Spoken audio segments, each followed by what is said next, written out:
성경 말씀 보도록 하겠습니다. 성경 말씀 골로새서 1장 1절부터 5절까지입니다.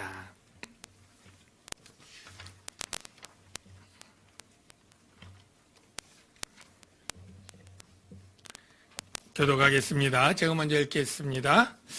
하나님의 뜻으로 말미암아 그리스도 예수의 사도된 바울과 형제 디모데는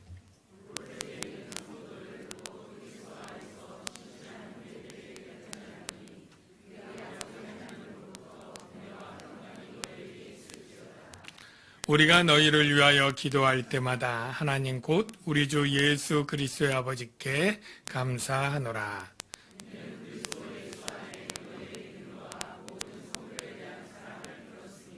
다 같이요. 너희를 위하여 하늘에 쌓아둔 소망으로 말미암음이니 곧 너희가 전에 복음 진리의 말씀을 들은 것이라. 아멘. 네. 우리 좌우에 사랑합니다. 인사하겠습니다. 네, 사랑합니다. 감사합니다. 네, 오늘 이제 올해 마지막 주일인데 이제 새롭게 골로새서를 시작을 합니다.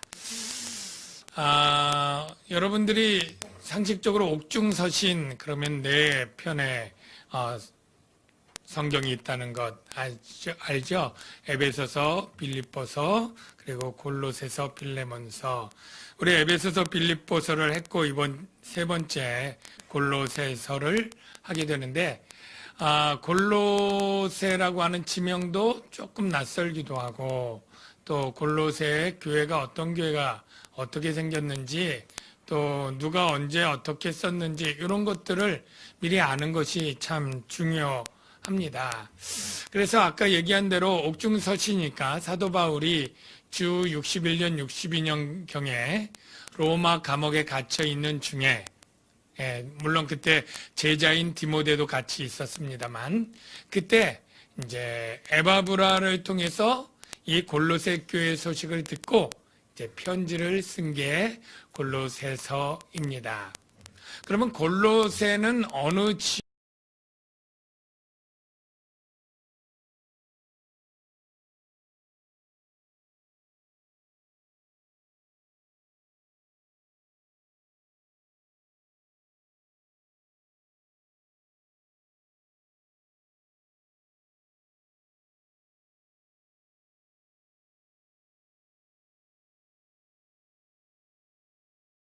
이 160km 떨어진 곳에 해변에 에베소라고 하는 도시 보이시나요? 네, 저게 한 160km 떨어졌고요. 그리고 조금 지도적으로는 거리가 좀 그런데 거기 이제 붉은색 동그라미가 라오디게아. 여러분 라오디게아 차든지 덥든지라 책망받고 미지근한 교회로 했던 그 라오디게아 교회가 있는 지역이 거기 있고 히에라볼리 이렇게가 삼각형으로 훨씬 더 가까이 골로새에 있습니다. 다음 지도를 보면 조금 더 알 수 있는데요. 거기 이제 좀 크게 본 것인데요. 터키 보면 이 사진의 오른쪽 끝에 보면 빨간 점 3개가 있잖아요.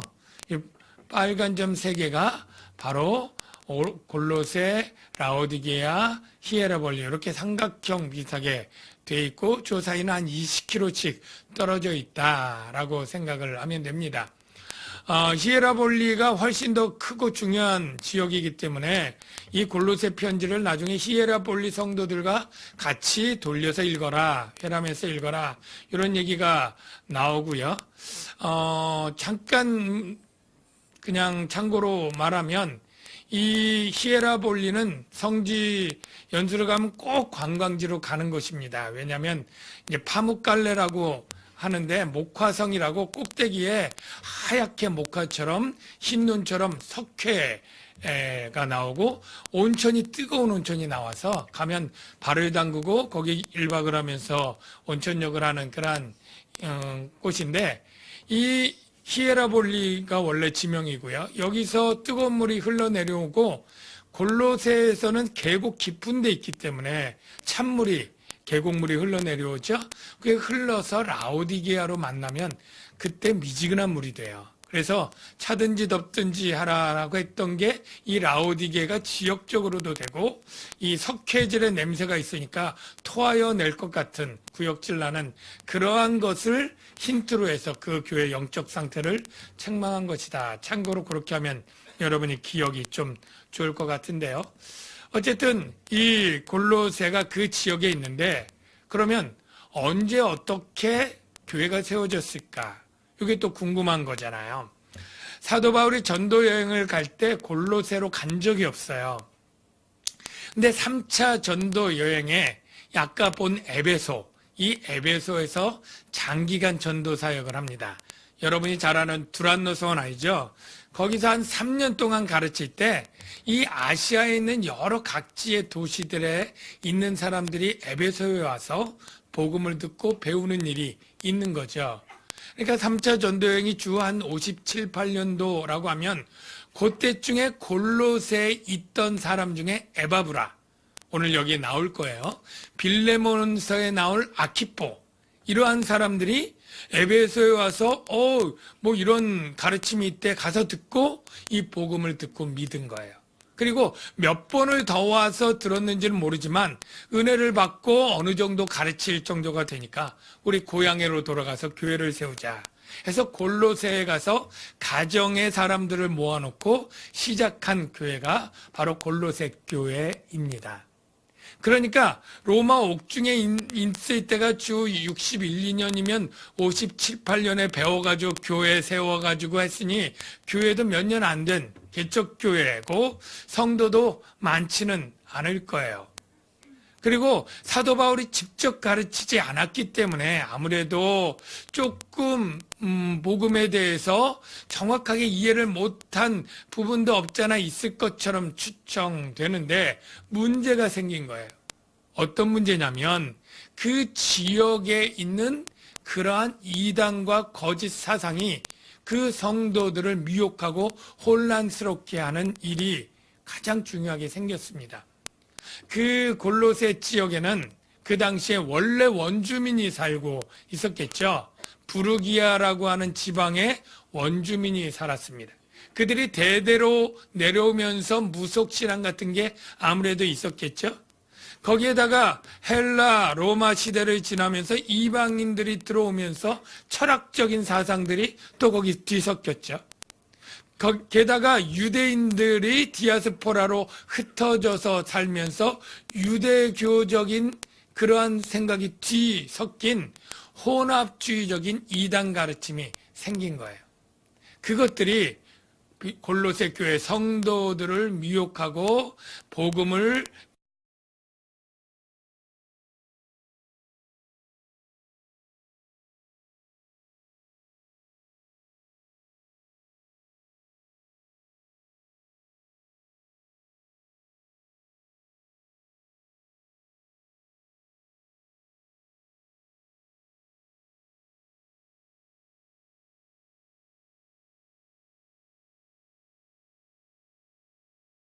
싹 그리고 뭐 먹지 말아야 될 것 이거 다 음식들의 유대교적인 이단 사상이죠.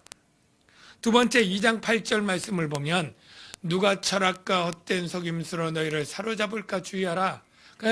이것들은 사람의 전통과 학문을 따르며 헛된 사람들의 철학과 거짓 가르침이 또 복음을 파괴하기도 하고요. 세 번째는 2장 18절인데 아무도 꾸며낸 겸손과 꾸며낸 겸손은 외식적 경건한 금욕주의 먹지 않고 마시지 않고 이러한 꾸며낸 겸손과 천사 숭배 이거는 완전히 다른 종류의 이단인데 그러니까 그러한 그 지역의 토속적인 어떤 이단 사상으로 너희를 정죄하지 못하게 하라 이런 내용들을 힌트를 봐서도 세 가지 이단 사상들이 교회 성도들의 복음을 제대로 믿지 못하게 막 잘못하게 하는 거죠. 에바브라가 큰일 났습니다. 그래서 에바브라가 사도 바울을 찾아와서 제가 세운 골로새 교회에 지금 이단적인 이런저런 여러 종류의 혼합주의적인 이단으로 성도들이 흔들리고 있습니다. 라고 얘기를 했겠죠.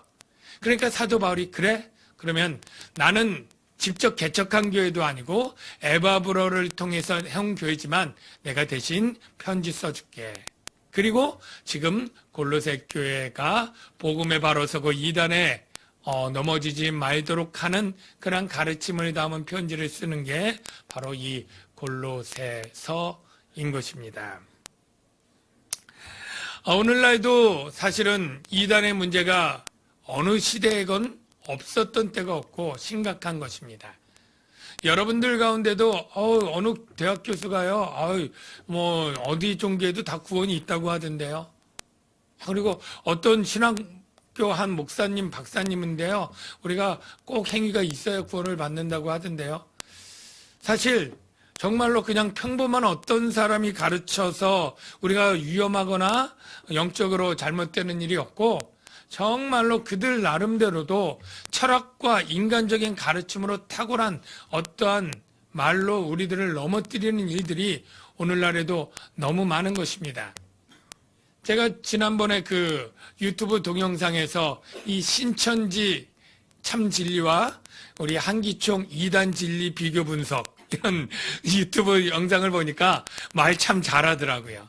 거기서 그냥 모르는 사람이 들으면 그냥 우리 기독교가 거짓 진리고 신천지가 참 진리인 것처럼 그렇게 아주 뭐 강사가 아주 그냥 웃으면서 아주 잘 강의를 하더라고요.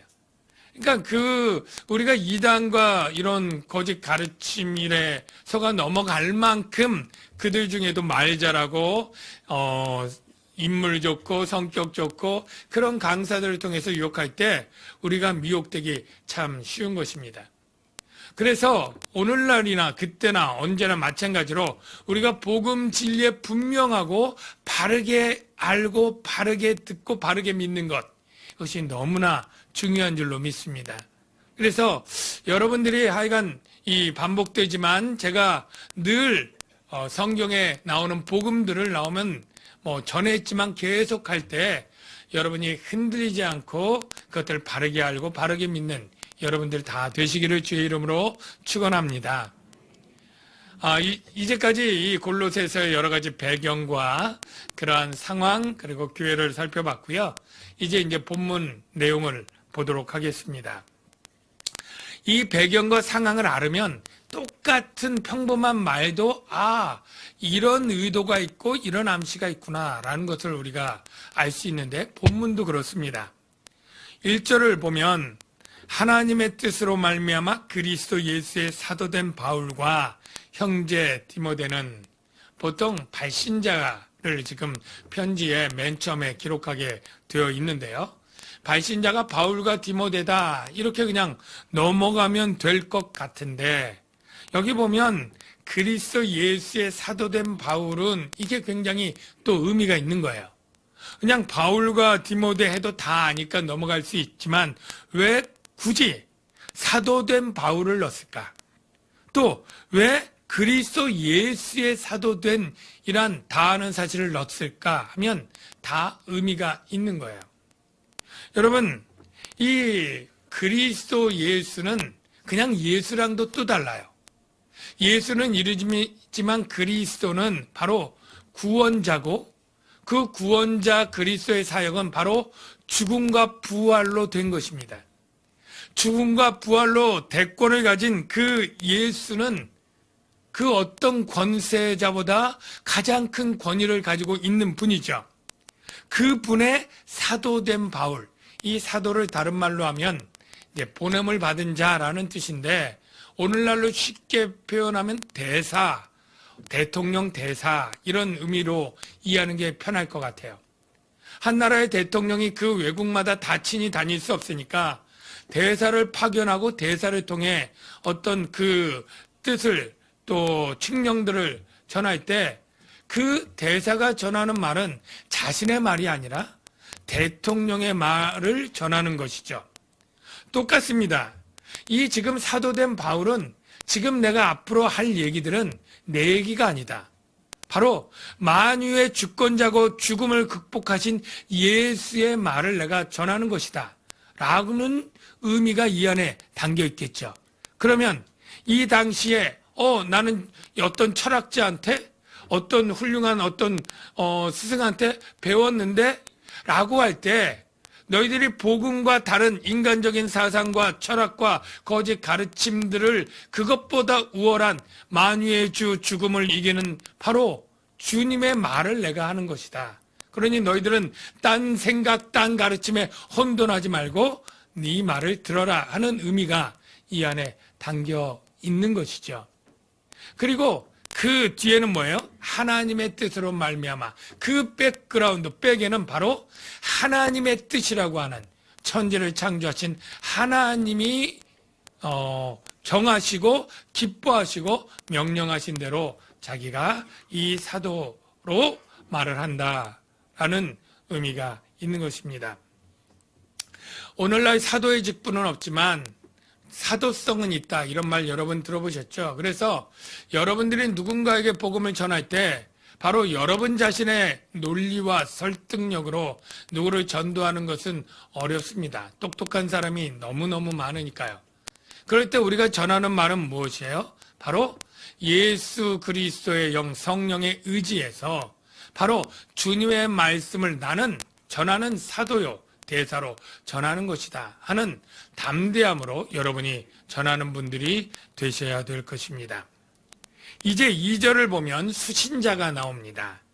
2절을 같이 한번 읽어볼게요. 시작. 골로새에 있는 성도들 곧 그리스도 안에서 신실한 형제들에게 편지하노니 우리의 아버지 하나님으로부터 은혜와 평강이 너희에게 있을지어다. 자, 먼저 수신자는 골로새에 있는 성도들이고 이 성도들을 푼 다른 말이 그리스도 안에서 신실한 형제들이다 라고 하는데 어느 정도 해야 신실할까? 이런 궁금증이 들어요. 여러분은 신실하십니까? 그러면 주관적이라 객관적도 우리가 알 수 없어서 이거 누구에게만 쓴 걸 거야 그러는데 여기 신실하는 그냥 믿음 있는 예수를 주로 믿는 성도들, 이게 바로 신실한 성도들이에요. 여러분이 예수님이 구주이신 건 믿습니까? 여러분이 신실한 성도 형제입니다. 근데 이 예수를 구주로 믿는 사람들이 바로 성도들인데요. 성도들의 뜻을 풀면 거룩한 물인데 나는 성도야 라는 것은 부정하는 분은 없을 줄 알아요. 그런데 내가 거룩해? 그러면 갸우뚱하면서 나는 아직 멀었어. 이런 분들이 혹시 있을 수 있어요? 여러분 성도들 맞습니까? 네. 여러분 거룩하신가요? 훨씬 소리가 줄어들잖아요. 예. 여러분 제가 정리해 드릴게요. 우리는 거룩한 삶을 살아나가야 되고 살아질 거예요. 그런데 아직 멀었죠. 저도 그렇고 우리가 죽을 때까지 거룩해져 나가야 됩니다. 이걸 성화라 그래요. 근데 우리가 성도가 되는 건 성화가 100% 되었을 때 성도 타이틀을 붙이는 게 아닙니다. 성도는 성화를 시작하는 첫 시점, 예수를 믿고 죄사함 받고 의롭게 된 그 첫 시점부터 신분이 변화될 때 성도부터 시작하는 거예요. 성도. 이전 것은 지나갔으니 보라 새 것이 되었도다. 예수를 구주로 믿는 순간 나의 과거, 현재, 미래 모든 죄가 단번에 완전히 영원히 사함받은 줄로 믿습니다. 그래서 우리가 구별된 성도가 되었고 거룩한 삶은 성도에 합당한 삶을 점차 살아나가야 되는 것이다. 그래서 저와 여러분들은 이미 성도가 되었고 그래서 성도에 합당한 거룩한 삶을 살아나가는 과정 중에 있는 것이다. 이렇게 여러분이 이해를 하시기를 바랍니다.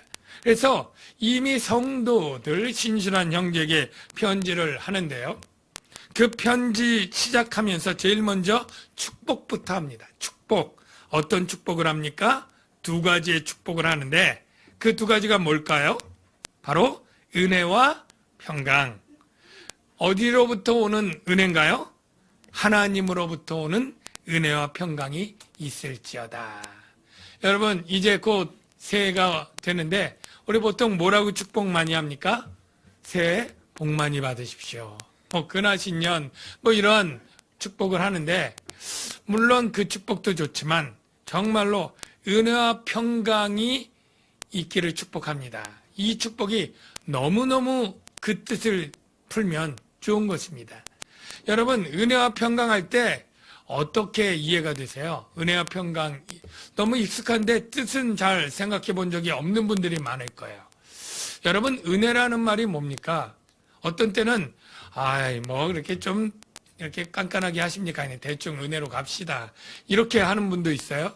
그때 은혜는 굉장히 너그럽고 친절한 그런 의미로 우리가 씁니다. 그리고 평강이라는 말은 평온함 이걸로 많이 써요. 그래서 교회 다니니까 새로운 분에게 뭐가 좋은가요? 예, 잘 모르지만요. 마음이 그냥 평안해지는 것 같아요. 그래서 좋은 것 같아요. 이런 마음으로 평강을 씁니다. 여러분, 이런 것보다 사도 바울은 전혀 그런 의미로 지금 쓰고 있는 게 아니고 심각한 그런 의미가 있습니다. 무엇이냐면 사도 바울은 지금 은혜가 있을지어다 했을 때 그냥 뭐 너그럽고 친절하고 하나님이 그런 게 아니라 바로 그리스도를 통한 구원 역사가 바로 은혜예요. 예. 우리가 은혜 받았다 그럴 때 좋은 말씀 들어서 기분이 좋아지고 편안해졌다가 아니라 사도 바울이 지금 염두에 두고 핵심을 둔 것은 너에게 은혜가 있다. 그러면 예수 그리스도를 통한 죄사함으로 사망을 이겨낸 구원 역사가 있기를 바란다. 이 축복이다. 라는 것 굉장히 아주 원색적인 복음의 이야기가 있는 것입니다. 두 번째, 평강도 마찬가지입니다. 마음이 그냥 염려 근심 없이 평안해지는 상태가 되라 이것이 아니고요. 여기 평강은 전쟁을 그치고 평화, 마치 남북 간이 전쟁으로 막 위기에 있다가 종전선언하고 평화한 것처럼 그런 평화가 있기를 바란다. 이것이에요. 여러분, 사도 바울이 분명히 머릿속에 모든 인간은 죄인이고 하나님의 심판과 진노 아래 있습니다. 하나님과 우리는 원수 관계예요. 전쟁 중에 있습니다. 우리는 하나님을 불순종하고 대적하고 하나님 우리를 벼르고 있다 진노하시는 그러한 관계예요. 그럴 때 바로 예수 그리스도의 이 구속 사건으로 바로 하나님이 우리를 용서하고 평화를 선언하고 화해하고 화목되는 것, 이게 바로 평강입니다. 평강. 그러니까 은혜와 평강이 있을지어다, 이게 얼마나 중요한 사건이고 중요한 의미가 여기 있는지 몰라요. 저는 이 복이 이 세상에 어떠한 복보다 따지고 들면 가장 중요하고 필요한 복이라고 믿습니다. 예. 여러분들 가운데 정말로 타고날 때부터 복 받은 사람들 있잖아요. 타고났더니 그냥 아버지가 재버리고 타고났더니 생긴 게 배우 영화배우처럼 그냥 송중기처럼 생기고, 예, 타고났는데 천재야 막 모든 그냥 이런 친구 있잖아요. 예. 이렇게 타고날 때부터 어떤 복들이 있고 뭐 살아가면서 로또가 당첨되는 것처럼 복 받는 사람들이 있어요. 그래서 우리들은 참 부러워하죠. 부러워해요. 그런데 여러분, 이런 복들을 다 가졌는데 하나님의 은혜를 받지 못했다. 예수 그리스도를 통해 값없이 주시는 그 의와 죄사함과 영생의 복을 받지 못했다. 그 인생 비참한 겁니다. 예. 이런 모든 복을 타고났는데 아직 하나님과 원수 상태에 있고 하나님의 진노의 심판 아래에 있다. 그 인생 두렵고 불쌍한 것이죠. 예. 그래서 저와 여러분들이 정말로 부자로 사십시오, 건강하십시오, 뭐 잘 되십시오, 이런 많은 복들보다 우리가 의미를 알고 있는 우리는 당신에게 은혜와 평강이 있을지어다. 이게 가장 큰 복인 줄로 믿습니다. 그래서 저도 이제 또 한 해 마지막이고 또 새해를 앞두고 우리 옆에 분에게 은혜와 평강이 있기를 바랍니다. 한번 인사할까요? 네, 예. 네, 이건 송구영 씨 예배 때는 또 잊어버려가지고, 우리 또 이렇게 인사한다 할지라도, 그러니까 은혜와 평강, 우리가 의미를 아는 사람. 근데 의미 모르는 사람들에게는 이게 뭐야? 아마 이렇게 될 거예요. 그러나 이제 설교를 듣고 믿는 우리는 은혜와 평강의 축복이 가장 큰 축복이고, 이러한 축복들 여러분 누리시기를 주의 이름으로 축원합니다. 이제 3절부터 5절은 이제 기도인데 감사 기도예요. 우리가 너희를 위하여 기도할 때마다, 항상 기도할 때마다 하나님 곧 우리 주 예수 그리스도의 아버지께 감사하노라. 감사의 대상이 하나님이다라는 것은 알겠는데요. 감사의 내용이 뭐냐? 내용, 뭘 감사하느냐라는 건데요. 4절에 내용이 있습니다. 두 가지인데요. 무엇과 무엇일까요? 첫째, 이는 원인을 나타내주는 전치사인데요. 그리스도 예수 안에 너희의 믿음과 모든 성도에 대한 사랑을 들었음이요. 자, 감사하게 되는 이유가 두 가지인데 무엇과 무엇이요? 믿음과 사랑. 예. 그런데 그 믿음을 좀 풀면 그리스도 예수 안에 있는 믿음이에요. 그냥 믿음이 아니고요. 그리스도 예수 안에 있는 믿음을 좀 풀면 예수가 그리스도라는 걸 믿는 믿음이에요. 예수가 그리스도라는 걸 믿는 믿음을 더 풀면 예수가 그리스도의 사역을 했다는 거예요. 그걸 믿는다는 거예요. 그리스도의 사역은 아까 얘기했죠. 우리를 구원하기 위해서 대속의 죽음을 죽고 부활하심으로 믿는 자를 값없이 죄사해 주시는 구원 사건. 이거를 그리스도의 사역이고 예수가 그걸 했기 때문에 예수를 구주로 의지하고 나의 구원을 그분에게 맡기고 의뢰하는 것. 이게 바로 예수 그리스도 안에 있는 믿음인데요. 네. 바로 이 골로새 교회가 이 믿음이 있는 것을 듣고 감사한 거예요. 두 번째 감사한 것은 모든 성도에 대한 사랑을 들었다. 그런데요. 이 믿음은요, 사랑으로 표현되게 되어 있어요. 믿음. 예.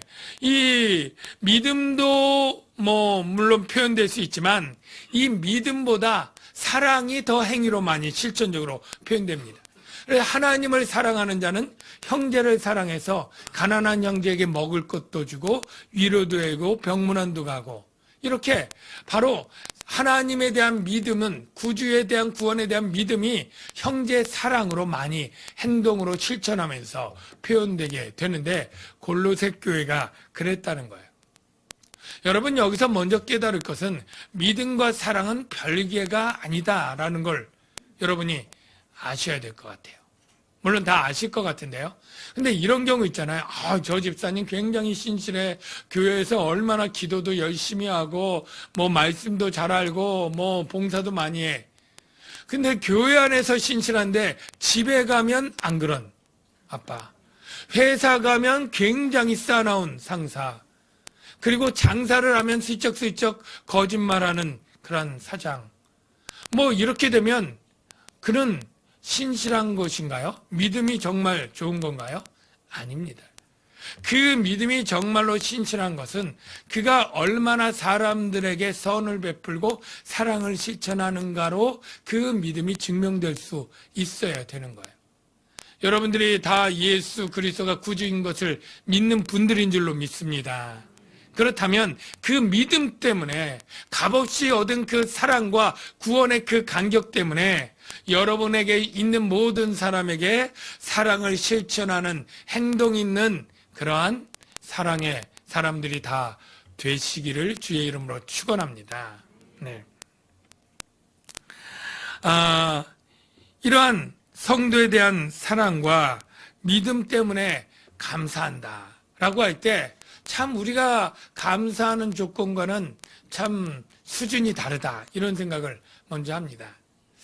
저도 우리 교회를 생각할 때 참 감사하죠. 이제 16주년인데 하여간 교회도 참 부흥하고 사랑도 넘치고 하여간 많은 것에 이제 감사를 하는데요.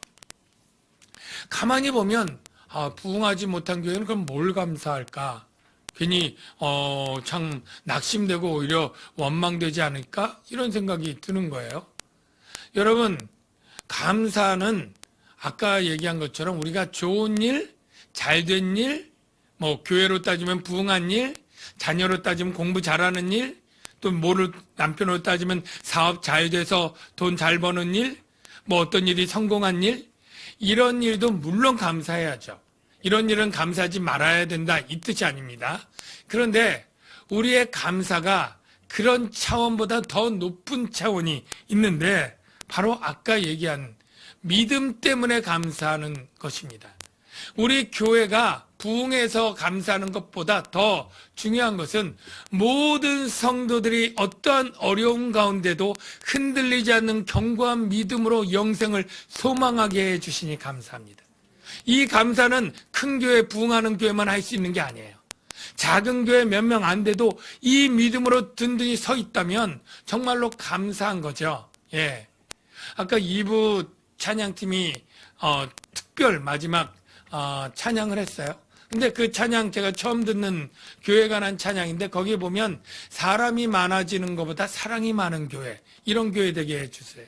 뭐 그런 게 있더라고요. 제가 딱 듣고 그래, 우리가 정말로 중요한 것은 아까 얘기한 대로 우리가 성적 오르고 애 공부 잘하고 사업 잘 돼서 돈 많고 성도 많아지고 이것보다 정말로 사랑을 실천하는 그러한 삶을 살고 있다면 믿음 안에서 그게 수가 많지 않아도 그걸 감사할 수 있는 우리 시각이 좀 바뀌어야 되겠다 이런 생각을 합니다. 자녀들 볼 때 공부 잘하고 좋은 대학교 가고 건강하고 다 감사할 조건이에요. 그러나 그거 안 되면 감사를 하지 못하잖아요. 우리 그러지 말고 자녀가 믿음 안에서 정말로 사랑받고 사랑하고 있으면 그것으로 감사하면 얼마나 좋을까요? 세상 것들은 얼마든지 감사할 그것들이 또 비교해서 보면 실망할 수도 있고 그것들이 풀의 꽃처럼 정말 아침 한개처럼 쉽게 살아갈 것들이 얼마나 많습니까? 우리 요즘 뭐 TV에 보면 연말에 무슨 대상들 뭐 이런 거 타잖아요. 그러나 해가 바뀌면 또 바뀌는 것 아닙니까? 그 영광 곧 사라지는 것이죠. 그래서 우리가 정말로 사도 바울이 골로새 교회를 생각할 때 감사한 게 골로새 교회가 부흥해서가 아니고 골로새 교회가 뭐가 형통해서가 아니라 그 안에 있는 바로 정말로 값진 믿음, 그리고 그 믿음으로 나타난 사랑으로 감사한다면 우리가 교회를 생각할 때나 우리가 자녀를 생각할 때나 남편이나 누구를 생각할 때도 이 두 가지 조건으로 인해서 가장 감사할 수 있는 그러한 은혜가 우리 모두에게 있기를 주의 이름으로 축원합니다. 자, 그 다음에 마지막 5절을 보겠는데요. 여기 보면 너희를 위하여 하늘에 쌓아둔 소망으로 말미암음이니 라고 돼 있어요. 하늘에 쌓아둔 소망으로 말미암아 감사한다는 뜻일까요? 이 소망으로 말미암아 너희들이 믿음과 사랑이 있게 되었다라는 뜻인가요? 이게 신학적으로는 굉장히 조금 중요했어요. 우리는 믿음, 소망, 사랑 3종 세트로 이렇게 해서 그냥 이해하기 쉽게 사도 바울이 골로새 교회 감사하는 건 믿음도 있고 소망도 있고 사랑도 있고 이 세 가지 때문에 감사하는 것이겠다 이렇게 생각하기 쉬워요. 그런데 이 헬라어는 또 꾸며주는 게 있고 인데 보면 감사한 조건으로는 그냥 믿음과 사랑 두 가지만이고 바로 이 믿음과 사랑이 바로 하늘에 대한 소망으로 말미암아 생겼다. 이런 구조로 이해를 해야 됩니다. 그러면 이 소망은 어디서 생겼느냐? 바로 너희가 전에 복음의 진리의 말씀을 들은 것이라. 최종 결론은 여러분 복음 진리의 말씀을 여러분 들었습니까? 안 들으셨진 않죠? 들으셨죠? 여러분 그 진리의 말씀을 기억하시고 명심하시고 흔들리지 마시기 바랍니다. 혹여라도 아직도 내가 복음 진리의 말씀을 들었는데 다 잊어버렸어요, 모르겠어요 하는 분들은 부끄러워하지 마시고 다시 성경 공부 확신반, 성장반, 제자반, 통성경 하시면서 배우시고요. 이 진리를 들으면 딱 생긴 게 뭐냐면 바로 소망이 생겨요. 소망. 어떤 소망이겠어요? 여기 하늘에 쌓아둔 소망이니까 하늘 소망이겠거니 이렇게 저도 생각을 했는데 사실은 그 소망이 아니고요. 바로 죄와 사망에서 건지시는 소망. 하나님이 심판날에 당신의 백성들을 안전하게 보호하시는 그 건져주시는 그 심판에 면제되는 이 소망. 이 소망이 바로 하늘에 쌓아둔 소망이에요. 여러분 하늘에 쌓아둔 소망이 어떤 의미가 있느냐면 왜 하늘에 쌓아둔 소망일까? 땅에 쌓아둔 소망이 아니고 여러 가지 특징이 있지만 하늘에 쌓아둔 소망은 안전합니다. 그래서 확실히 이루어져요. 여러분 이 말씀 잘 알죠? 4번 자막 마태복음 6장 20절 말씀 한번 볼게요. 맨 거의 끝에서 두 번째 자막인데요. 오직 너희를 위하여 보물을 하늘에 쌓아두라. 자, 거기는 좀이나 동록이 해하지 못하며 도둑의 구멍을 뚫지도 못하고 도적질도 못하느니라. 여러분, 땅에 쌓은 보물과 하늘에 쌓은 보물과 차이는 뭐예요? 안정성이 다르죠. 땅은 도둑질이 당해서 잃어버릴 수도 있고 좀이나 동록으로 없어질 수도 있지만 하늘에 쌓으면 그럴 일이 없잖아요. 우리의 소망도 마찬가지입니다. 땅에 있는 소망은 땅과 함께 무너져 없어질 수 있어요. 근데 하늘에 소망을 쌓는 건 하나님이 쌓아주셔요. 하나님이 쌓아주신 그 소망은 결코 쇠하지 않고 썩지 않고 흔들리지 않고 반드시 이루어져서 우리의 소망대로 우리가 심판날에 건짐을 받고 영생을 누리게 될 줄로 믿습니다. 이 소망 때문에 우리의 믿음이, 복음을 믿는 믿음이 흔들려요, 안 흔들려요? 흔들리지 않는 거예요. 그리고 이 흔들리지 않는 믿음 때문에 모든 성도를 사랑할 수 있는 자가 되는 거예요. 사랑하는 성도 여러분, 이제 여러분들이 바로 복음의 진리를 통해서 확실히 죄 사함 받고 건짐 받는다고 하는 이 소망에 든든히 서시는 분들이 다 되시고요. 그 소망을 근거로 원천으로 해서 믿음과 사랑이 견고하게 여러분 자리 잡기를 바랍니다. 그래서 이 두 가지만 있다면 이 세상에 어떠한 세상의 복을 받은 자보다 훨씬 더 중요한 복 두 가지를 받고 우리는 감사하며 살아갈 수 있는 존재다. 그래서 감사로 살아가는 저와 여러분 되시기를 주의 이름으로 축원합니다. 이 시간